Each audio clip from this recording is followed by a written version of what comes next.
Hi అండి, నమస్తే. Welcome to Sashi home talks.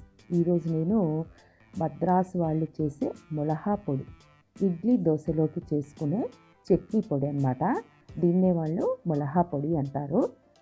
ముఖ్యంగా టిఫిన్లలోకి చేసుకునే కారప్పొడి చాలా టేస్టీగా ఉంటుందండి. ఇది ఎలా చేసుకోవాలంటే, స్టవ్ వెలిగించేసి ఒక మందంపాటి బాండలు పెట్టేసుకొని 2 గ్లాసుల మినపగుళ్ళు వేసుకోవాలి. నేను గ్లాస్ కొలతతో చూపిస్తున్నాను. చాలా ఈజీగా చేసుకునే రెసిపీ అన్నమాట. దోరగా వేయించుకోవాలి. మనకు మినపగుళ్ళు వేయించుకున్నప్పుడు మీడియం ఫ్లేమ్లో వేయించండి. మంచి కలర్ వచ్చిన తర్వాత ఒక సపరేట్ ప్లేట్లోకి మార్చుకోండి. ఆ తర్వాత అదే గ్లాస్తో ఒక గ్లాసు శనగపప్పును తీసుకోవాలి. దీనికి కొంచెం టైం పడుతుంది. కొంచెం కలర్ వచ్చేదాకా వాటిని వేయించుకోవాలి. కొంచెం అక్కడక్కడ కలర్ తప్పాయి, అలా కాకుండా నీట్గా అన్నీ సమంగా ఒకే కలర్గా వచ్చేటట్టు వేయించుకోవాలి. అదే గ్లాస్తో ఒక గ్లాసు నువ్వులు, వాటిని కూడా తీసుకొని చిట్పట్లాడేదాకా ఉంచేసి వాటిని మరి అదే ప్లేట్లోకి తీసుకోవాలి.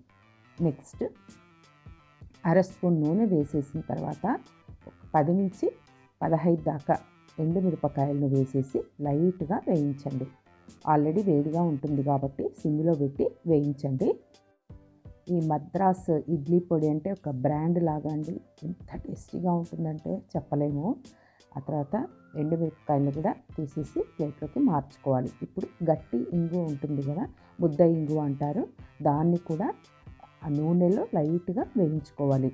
ఇలా చేస్తేనే పర్ఫెక్ట్గా వస్తుందండి. మీరు ఎల్జీ ఇంగువ లాంటిది, జీడి ఇంగువ లాంటిది వేయకండి.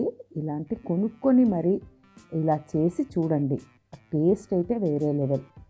ఇప్పుడు అదే బాణట్లోకి గుప్పెడు కరివేపాకును తీసుకొని దాన్ని కూడా వేయించేసి పక్కన పెట్టేసుకోవాలి.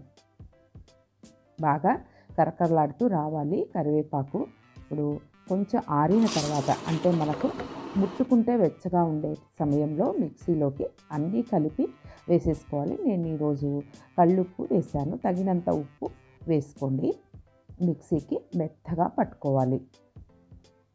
ఎంత బాగుంటుందంటే అసలు ఈ వాసన చూస్తే ఒక 10 ఏళ్ళకి వాసన వచ్చేస్తుందండి. అంత బాగుంటుంది ఈ పొడి.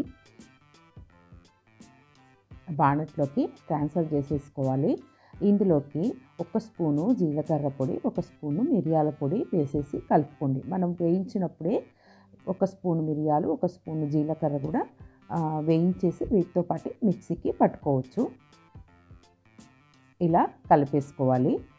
చల్లారిన తర్వాత ఇంకా ఎయిర్ టైట్ డబ్బాలోకి మార్చుకోవాలి. ఈ పొడి అన్నంలోకి కూడా చాలా బాగుంటుంది. వేడివేడి అన్నంలోకి నెయ్యి కలుపుకొని తింటే సూపర్ టేస్టీగా ఉంటుంది. చూసారు కదా, మద్రాసు ములహా పొడి ఎలా చేసుకోవాలో చూపించాను. నచ్చితే లైక్ చేయండి, షేర్ చేయండి, సబ్స్క్రైబ్ చేసి బెల్ ఐకాన్ని క్లిక్ చేయండి. Thank you.